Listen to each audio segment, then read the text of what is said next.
For almost 100 years, one man's career started with a search for a room that does not exist.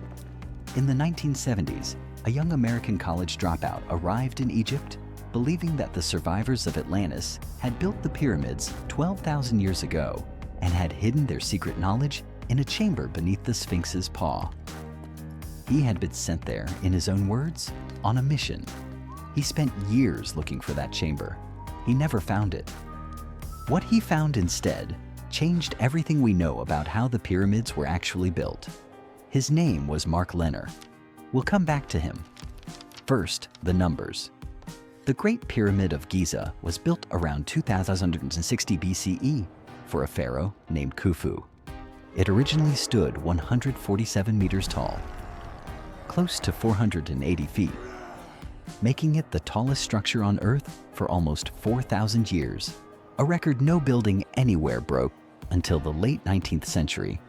It is made of approximately 2.3 million individual stone blocks.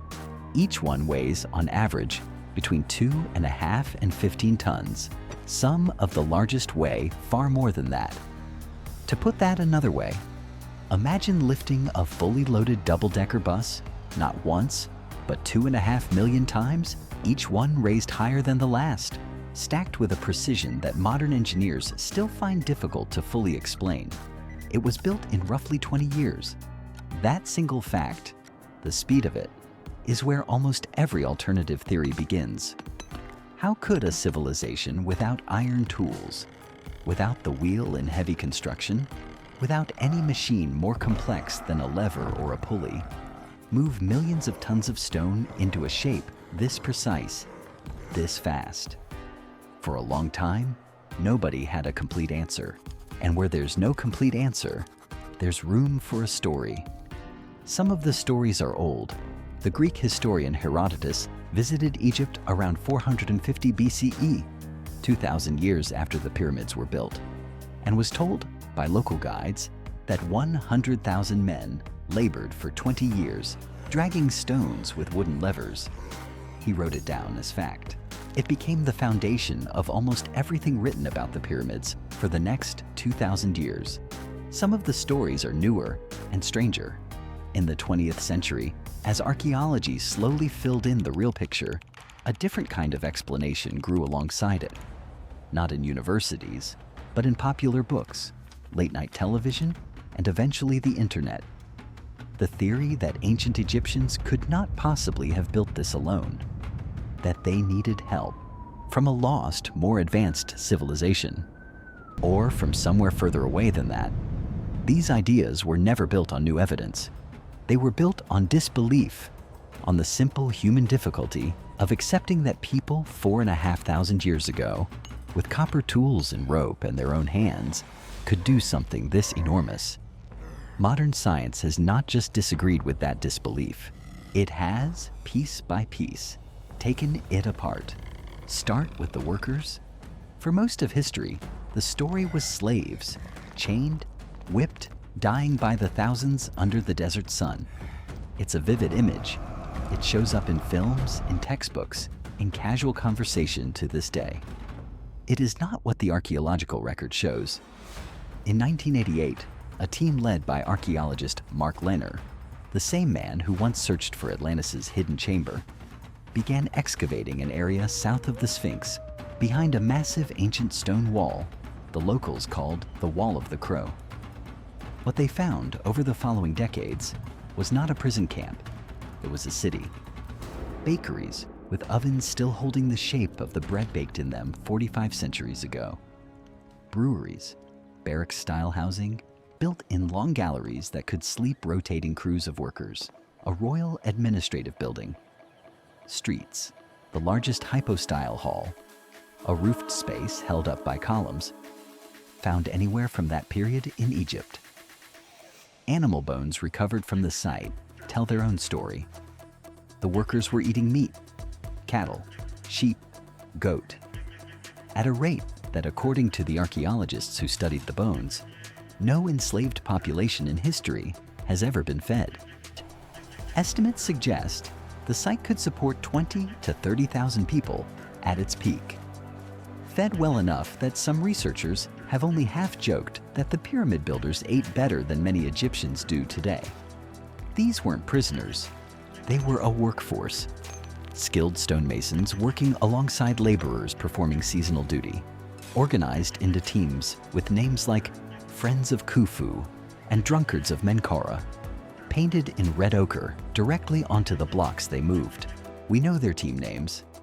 We know from logbooks found at a Red Sea harbor called Wadi al-Jarf, the actual diary of a man who helped supply the project, recording day by day the transport of limestone up the Nile for the casing stones of the Great Pyramid itself.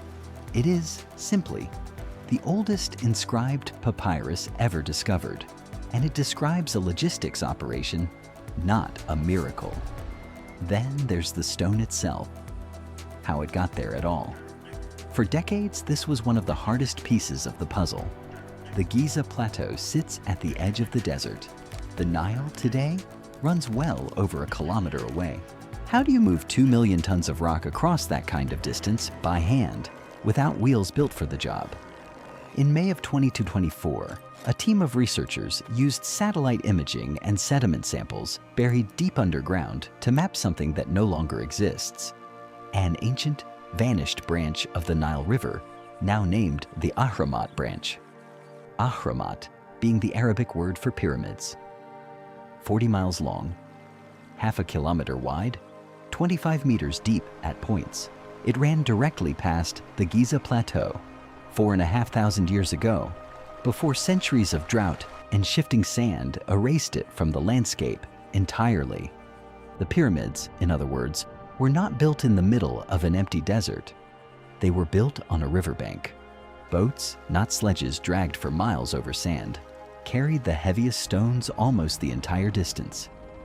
And the final piece, the one people ask about most: how did they lift the stones once they arrived? In 2018, a French and British archaeological team excavating a quarry called Hatnub, deep in Egypt's eastern desert, found something that had never been seen anywhere else in Egypt: a ramp flanked on either side by staircases lined with regularly spaced post holes. Wooden posts would have stood in those holes. Ropes tied to those posts let workers above pull a sledge-mounted stone block up a slope steeper than anyone had previously believed the Egyptians capable of using. 20% or more, far beyond the gentle 10% grade earlier theories had assumed was the limit. Using the posts as leverage points, a relatively small team could multiply its own pulling power far beyond raw muscle alone, hauling stones weighing several tons up an incline that would otherwise have been nearly impossible to climb. Inscriptions at the site dated the ramp to the exact reign of Khufu, the same pharaoh, the same decades, as the Great Pyramid itself. Put it together, and the picture is no longer a mystery in need of an outside explanation. It's an engineering project, staggering in scale, but built from understandable parts. A river rerouted by nature directly to the construction site. A skilled, fed, organized workforce living in a planned city. A quarrying and ramp system clever enough to multiply human strength many times over. 20 years of relentless coordinated labor recorded in the builder's own handwriting. Every alternative explanation, lost civilizations, extraterrestrial visitors, technology beyond what the evidence supports, was never actually a competing theory in the scientific sense. It never produced a single artifact, inscription, or structure of its own that needed explaining. It was a response to a gap in knowledge, and the gap, slowly, stone by stone, river channel by river channel, has been filled with something far more interesting than a myth: an accurate, evidence-based picture of exactly what people are capable of with nothing but time, organization, and each other. The Egyptologist Roland N. March, reflecting on the Wadi al-Jarf logbooks, the actual handwriting of a man who worked on this exact project, put it simply: these documents, he said, dispel the more outlandish theories once and for all. It shows it was a very large logistical undertaking. Just a building project. Nonetheless astounding. As for Mark Lenner, the man who once believed Atlantis was waiting underneath the Sphinx's paw, he spent the next 50 years of his life on the Giza Plateau. He never found the hidden chamber he originally came looking for. Instead, he found the bakeries, the barracks, the team names painted in red, the actual people. He has said, looking back, that he had to turn his back on the pyramids to understand them, to stop staring up at the stone and start looking at the ground the workers stood on.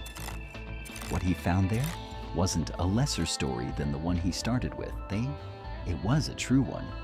4,500 years later, the pyramids are still standing.